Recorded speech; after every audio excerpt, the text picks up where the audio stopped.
Hello, students. Today we will study a very important chapter called The Making of the Indian Constitution. This chapter explains how our Constitution was prepared, who prepared it, and what important features it contains. Understanding this chapter is essential because the Constitution is the foundation of Indian democracy. The Constituent Assembly was formed under the Cabinet Mission Plan of 1946. Its main task was to frame the Constitution of independent India. The total strength of the assembly was 389 members, including representatives from British provinces and princely states. The first meeting of the Constituent Assembly was held on 9th December 1946. Dr. Sachidanand Sinha was appointed as the temporary chairman of the Constituent Assembly. On 11th December 1946, Dr. Rajendra Prasad was elected as the permanent chairman. The assembly worked through debates, discussions, and committees to prepare a constitution suitable for India. The Constituent Assembly played a historic role in shaping modern India. It drafted the Indian Constitution after detailed study and vision. Members held intense debates and discussions on every article to ensure fairness and justice. The work was carried out through various committees, each handling specific subjects. Most importantly, the assembly represented the diversity of India, giving voice to different regions, communities, and ideas. This collective effort laid the foundation of India's democratic system. To prepare the actual draft of the Constitution, the drafting committee was formed on 29th August 1947. Dr. B.R. Ambedkar was appointed as the chairman of the drafting committee. He played the most important role in shaping the Constitution, which is why he is called the father of the Indian Constitution. The drafting committee consisted of 7 members. These included Dr. B.R. Ambedkar, N. Gopalswamy Iyengar, Alladi Krishnaswamy Iyer, Dr. K. Munshi, Syed Mohammad Sadullah, N. Madhva Rao, and T. T. Krishnamachari. Each member contributed legal, administrative, and constitutional expertise. The Constituent Assembly worked through several committees. Jawaharlal Nehru headed the Union Powers Committee and States Committee. Sardar Patel headed the Provincial Constitution Committee, Advisory Committee on Fundamental Rights, and Committee on Minorities. These committees ensured proper division of powers and protection of rights. Dr. Rajendra Prasad headed the Steering Committee, Rules of Procedure Committee, and Finance and Staff Committee. P. Pattabhi Sitarmaya was the head of the House Committee. Each committee played a specific role in smooth functioning of the assembly. After long debates and discussions, the constitution was adopted on 26th November 1949.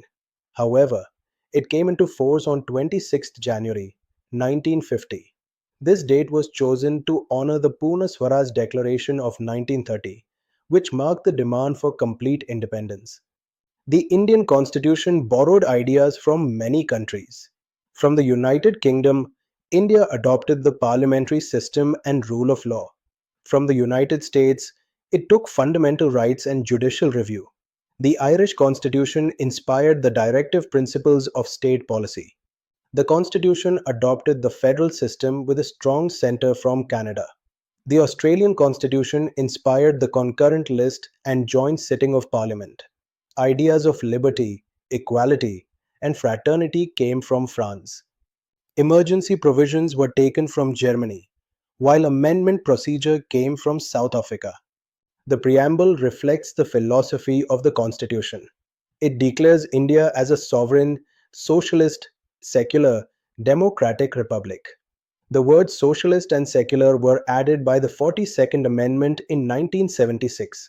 The preamble aims to secure justice, liberty, equality, and fraternity for all citizens. Fundamental rights are essential for individual freedom and dignity. There are 6 fundamental rights enforceable by courts. These include the right to equality, freedom, religion, and constitutional remedies. Article 32 is called the heart and soul of the Constitution. Directive principles are guidelines for the government. They are non-justiciable, meaning they cannot be enforced in courts. Their aim is to establish a welfare state. They were inspired by the Irish Constitution. Fundamental duties were added by the 42nd Amendment in 1976. Originally, there were 10 duties.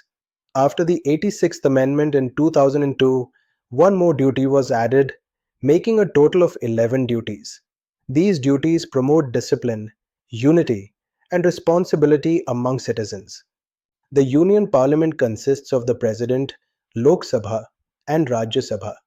The Lok Sabha has a maximum strength of 552 members and a term of 5 years. The Rajya Sabha is a permanent body with a maximum of 250 members. One third of its members retire every 2 years. The President is the head of the state. He is elected by an electoral college. The term of office is 5 years. The President has powers of appointment, ordinance making, and is the supreme commander of the armed forces. The Prime Minister is the real executive authority. The Council of Ministers is collectively responsible to the Lok Sabha. This ensures democratic accountability of the government. The Supreme Court was established in 1950. It is headed by the Chief Justice of India. It has original, appellate, and advisory jurisdiction. The Supreme Court is the guardian of the Constitution. At the state level, the governor is the constitutional head and the chief minister is the real executive. Important amendments include the 42nd Amendment, Mini Constitution, 44th Amendment, and 73rd and 74th Amendments for local self government. India has the longest written constitution in the world. The constitution originally had 395 articles and 8 schedules. Now there are 12 schedules. The constitution was adopted on 26th November 1949 and enforced on 26th January 1950. Students, the Indian constitution reflects the wisdom, struggles, and aspirations of our freedom fighters. It protects our rights and guides our democracy even today. Jai Hind.